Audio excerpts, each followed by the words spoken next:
Ignition sequence start. 6, 5, 4, 3, 2, 1, 0. Liftoff. We have a liftoff.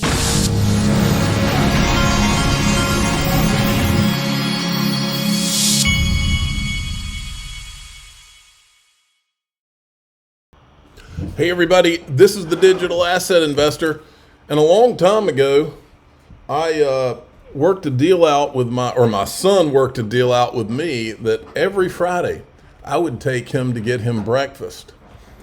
He has held me to that promise to this day. He's almost a teenager now.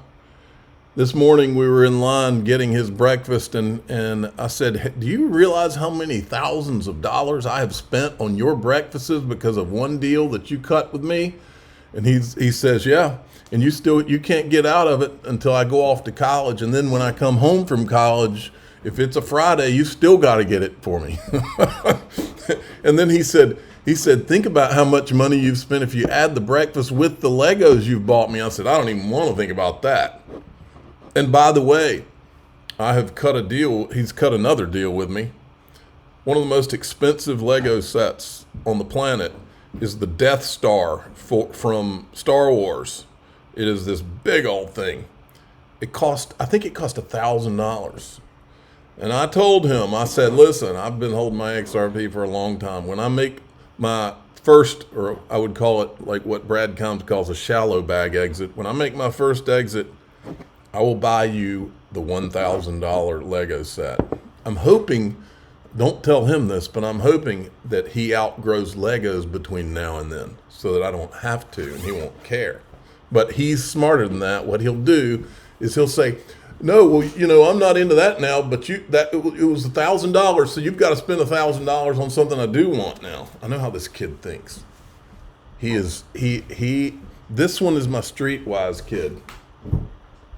My other kid's my oldest is just a nice kid that he doesn't care about anything. But the youngest, I don't care if it's you telling him you're going to put a certain carpet in his bedroom, he's going to argue with you about it. Okay, enough on that. Yesterday I predicted this. It sure feels like XRP is loading. I scooped up more XRP all week this week, but yesterday in particular, on the pullback, and now we're about to hit $2.50 again. Things are on the move. Things are getting exciting. Here's one of the reasons they're getting exciting. Brad Garlinghouse tweeted this out yesterday afternoon. He's got an alarm clock. It's just a matter of time now, folks. He's tweeting this. CBOE BZX Exchange files 19B-4 to list and trade spot XRP ETFs for several issuers.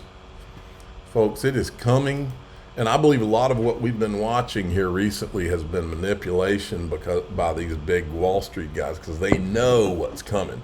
And they don't want that price to be too crazy before they open up their ETFs. It is coming. And I said it here. Your grandkids will be talking about how you saw where XRP was going when everyone said you were crazy. I've been told I was crazy for being in an XRP since 2013. And every time, like I would go for Christmas, like let's say the Super Bowl party. Every year I go to the Super Bowl party. If the prices are up, everybody wants to talk about crypto. If the prices are down, everybody looks at me like I must be in financial trouble, which wasn't true. But people, I'm telling you, the prize goes to the people that study things to the point where they don't question. The market does not affect their thinking. Warren Buffett became a billionaire thinking like this. The prize goes to the people that study. They study what they're looking at, and once they know, the market doesn't affect their mentality at all. In fact, they look forward. The Warren Buffetts of the world, they look forward to the moments where these things they've studied go down. That's the way I've approached XRP from the beginning. Once I knew, I just knew. Here's a list of the XRP ETFs that have been filed as of today, which was yesterday.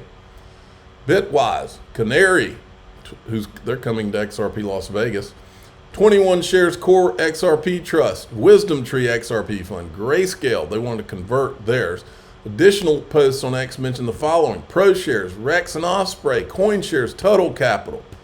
The big boys are coming. It's just a matter of time. XRP is on the cusp, but don't take my word for it. If you're just watching, great to be here. Andy and I have been talking all day about this conversion.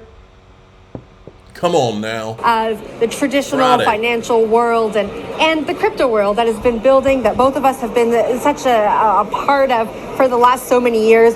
Talk to me from your standpoint, from building Ripple for so long, from going through the ups and downs at Ripple, being here today, what it means for you. It's tremendously exciting. I feel like we really are on the cusp of a mass institutional adoption, both of DeFi and of other blockchain technologies. I think this is also like one of the key obstacles to mass retail adoption. A lot of people in the space previously thought that retail adoption was like the big wave, but I think institutional adoption is a precursor. You have to connect to where people are. You have to go to where the value is. You can't build a new financial system from zero, ignoring the existing financial system where everybody's money is, where all the value is, where the real world is, trillions of dollars in value. You can't just say, forget about all that. Let's just build something new over here. That doesn't work. And so I think this wave of institutional adoption over the next year or two is going to be what's going to pave the way for mass retail adoption. And then we can deliver on those promises. Like, we all want to bank the unbanked, but the unbanked, they have to be able to spend their money to buy groceries and pay their phone bill. And so we have to have that institutional connectivity. And I don't think there are any obstacles. I think that's and I think this conference shows that. You guys have shown a tremendous amount of resilience over the last couple of years and helped score some of the biggest wins from of the industry against those who doubted it. XRP is in one of our flagship indices and was a top performer. It's been an exciting couple of months. How has the perception of the firm changed from inside and outside? A lot of people are taking a look at Ripple that really maybe hadn't before. How are you thinking about conveying what the company does to people who are looking at it for the first time?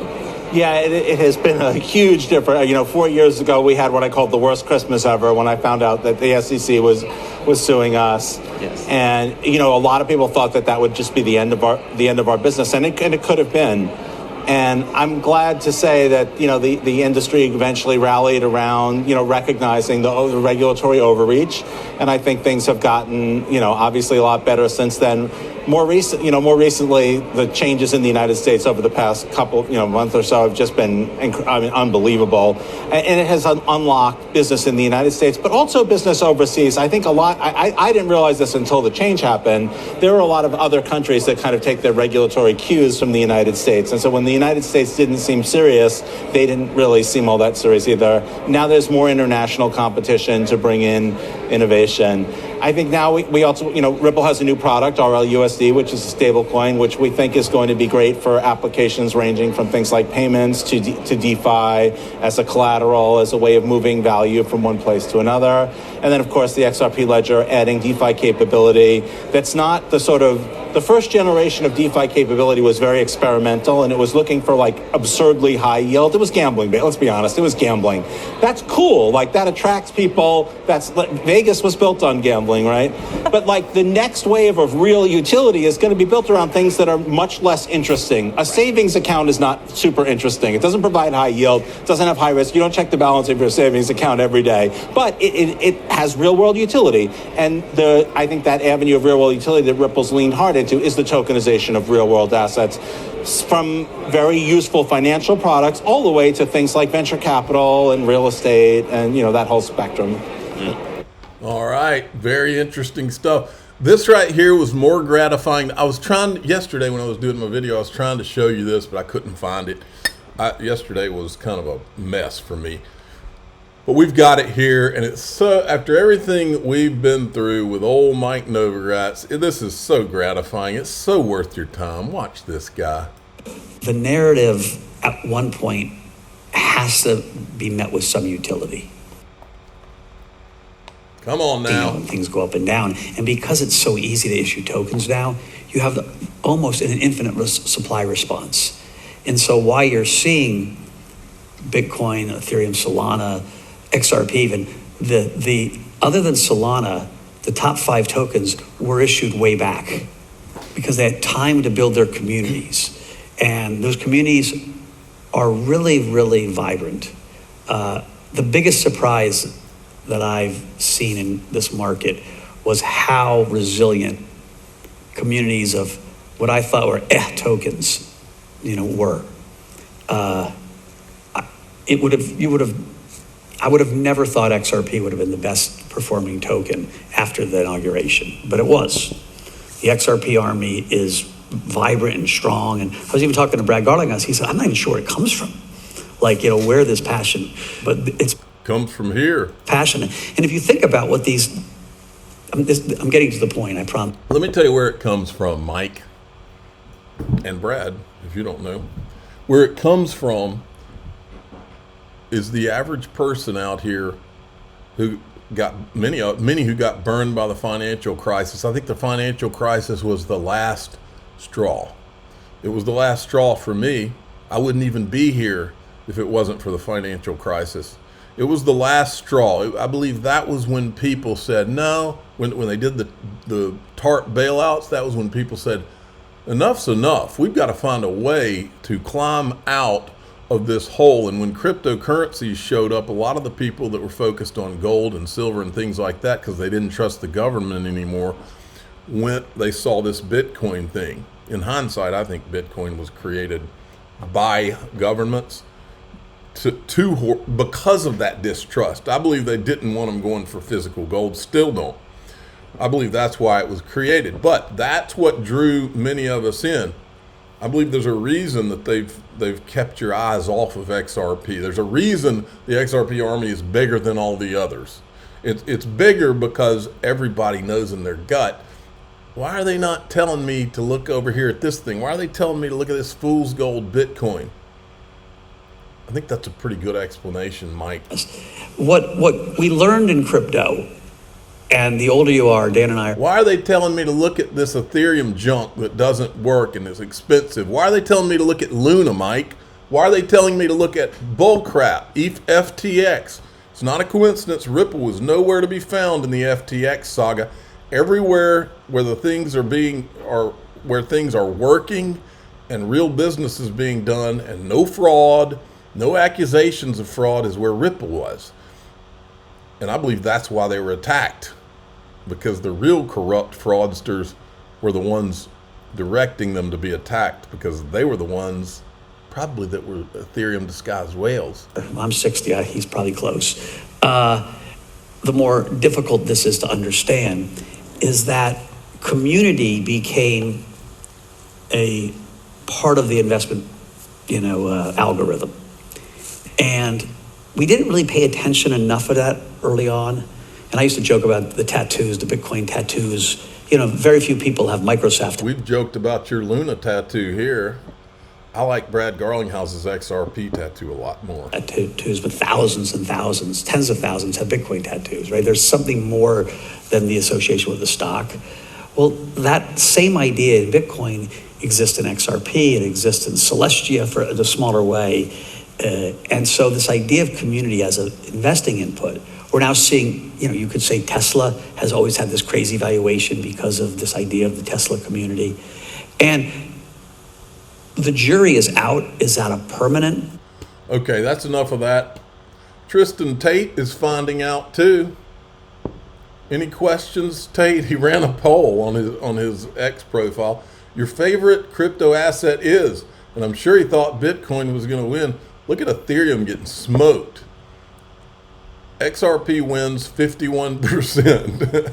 So I said, we need Tate and the stool president, Dave Portnoy at XR, who bought $1 million worth of XRP to add to his stack when the pullback happened. We need them at XRP Las Vegas, the largest XRP conference in the world. It is our time. I wouldn't be surprised if they did come. Let's get that going. And then here's a .eth guy that says, start thinking about the XRP ledger now. It's the future of memes and the next big thing in crypto. And he's retweeting the ETF filings. Oh, capitulation is fun to watch, isn't it? Okay, there's so much more for me to go over in DAIXRP.com. So follow me in. Let's go. I've got a lot of stuff that we need to focus on, a lot of XRP stuff. I'm the digital asset investor. I'm not an investment advisor. This is for entertainment purposes only. Please subscribe, hit the like button, tell your friends and family, away we go.